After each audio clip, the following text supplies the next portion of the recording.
Chapter 8. We drifted around another bend in the creek, and up ahead I could see the railroad trestle. It was deserted. No people in black clothing, no train. Just up ahead and off to the side was the large willow tree that had given us shelter before. I wanted shelter, the shelter of my house. I wanted to turn around. I wanted to go home, climb into bed, and pull up the covers.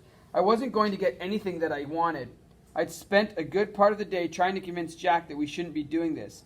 He hadn't even bothered to argue back. He just told me that I was a sucky baby, and he didn't even want me to come along anyway. Finally, he told me that if I said another word, he'd just clean my clock. Worse than he'd done to that kid. That was the end of the discussion. I'd seen Jack in enough fights to know I didn't ever want to get in a serious one with him. Actually, I didn't want to fight Jack or anybody else. The creek dipped and my stomach flipped. I paddled with my hands so I could maneuver the inner tube through the center support of the bridge. It dipped again and the tube started to spin around, but I was able to stay in control and send it shooting through the right spot. Jack was right beside me. I paddled hard again, sending the tube out of the current and into the little eddy where we'd beached the tubes the last time. Once we were into the shallow water, I jumped off.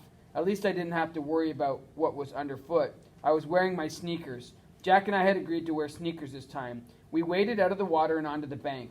Right here, Jack said, putting his tube underneath a bush. I put mine in beside it, far enough from the shore to guarantee there was no way it was going to drift away this time. Without a word, Jack started off, and I fell in behind him. There really wasn't much to say, and besides, the quieter we were, the better the chance that we wouldn't be seen. I didn't have my watch with me. I didn't want to risk ruining it on the creek ride, but I really wanted to know the time. The only thing I'd got Jack to agree to was that we'd head back in time to be home before dark. I figured it had to be close to 5:30 already. This way, Jack said. I followed him through the wire fence again, and then across the field and into the trees. I figured we had a pretty good idea where we were headed, but that didn't stop me from keeping one eye on the railroad embankment. As long as it was in sight, I knew where we were, and more important, how to get home. Let's stop and get a drink, Jack suggested. I cupped my hands and scooped a small slurp of water from the stream that trickled through the bush.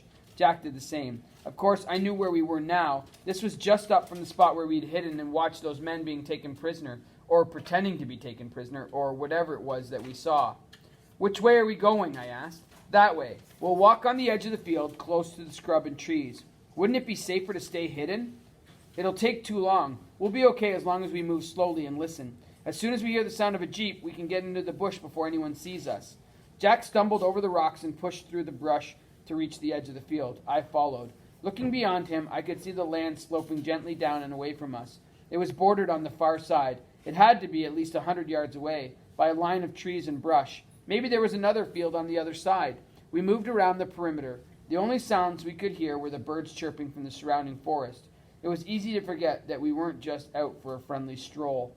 Actually, so much of what we'd seen was so unreal that it would have been easier just to think that none of it had even happened. Maybe it was like a strange dream or a book that I'd read and partly forgotten. Or maybe I'd just imagined the whole thing in the first place. It's pretty here, I said. What? It's pretty. I guess. I hadn't thought about that. Jack stopped. You hear anything? I halted in my tracks. What had he heard? Do you hear something? I asked anxiously. I thought I heard voices. That way, he said, pointing into the trees. Do you hear it? I pricked up my ears. Maybe. Something. Come on. Jack changed course to head into the woods. Part of me was grateful to be out of the open and heading back into cover. The other part thought it was plain crazy to be heading toward voices. We should have been going in the opposite direction. Besides, maybe those weren't even voices. And if they were, the way the wind was blowing, they could have been coming from anywhere. Holy! I was grabbed and pushed down to the ground by Jack. Did you see that? I gasped. Of course I did. Why do you think I knocked you down? Just on the other side of the trees there was another field. And in the middle of the field were jeeps and a dozen or more men and a tower that must have been more than 100 feet high. We've got to get away from here, I hissed. What are you doing? Jack wondered out loud. What are they doing? Jack wondered out loud. I don't care what they're doing. I just want to get out of here. We're not going anywhere until I figure out what's happening, Jack said. I just closed my mouth. Maybe it's an observation tower. There are people climbing up the side. Jack was right. There were 4 or 5 men climbing up a series of sets of stairs that led to the top of the tower. What are they hoping to see, Jack? Maybe people trying to sneak in, like us? I involuntarily pressed myself closer to the ground. They don't look like Germans, I said. All I can say for sure is that they aren't wearing German uniforms, but then they're not wearing any uniforms. They're all sort of dressed the same, I noted. All of the men were in greenish-gray pants and shirts and wore similar-looking boots. And the jeeps, you notice that they don't have any writing on them, or even numbers and letters, like a serial number, or, oh my gosh! As we watched, a man jumped from the tower.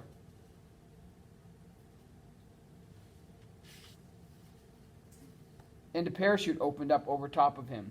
He drifted down and away from the tower and then landed, rolling until the chute closed in around him. A number of the men on the ground ran over and helped unravel him and remove the parachute. He was hardly out of his chute before a second man leaped off the tower. His chute opened and he drifted down, hitting the ground at almost the same spot as the first man, but instead of tumbling, he stayed on his feet, running forward. He grabbed the parachute and rapidly gathered it in his arms until he was carrying it. "That's amazing," Jack said. "I'd love to try that." "Not me. I like to have both my feet on the—" I stopped at the sound of an engine. I looked up. A small airplane was visible on the horizon. As I watched, it came lower and lower. Its engine whined, and as it passed directly over our heads, it banked to the side and then came back for another pass. "What is it doing?" I said, more to myself than to Jack. "I think it's going to land. Here in the field?" "I think so." It came over once more, so low now that I could make out the faces on the people through the side window. It was a small plane, one engine, no markings, and black in color. Totally black. "It's coming down," Jack said. The wheels of the little plane practically brushed the tops of the trees to the left as it came in for a landing. When the wheels hit the grass, it bounced ever so slightly, touching down again and rolling up the grassy field. As it started to slow down, the jeep went racing toward it. The plane came to a stop just as the jeep got to its side. A door popped open, and a man jumped out. As he ran for the jeep, the wind of the airplane engine became louder, and the plane started into motion again. It taxied to the end of the field and then spun around. The plane began picking up speed faster and faster. It looked as though the pilot was taking off again. "Those trees are awfully close," I said. "Do you think he'll make it?" "He'll make it just fine," a voice called out from behind us, and a chill shot through my entire body. Slowly, Jack and I turned around. There were 4 soldiers standing right behind us, rifles at the ready. I recognized one of them from the other night. "You boys are going to regret not listening to me when I told you never to come back here," he said.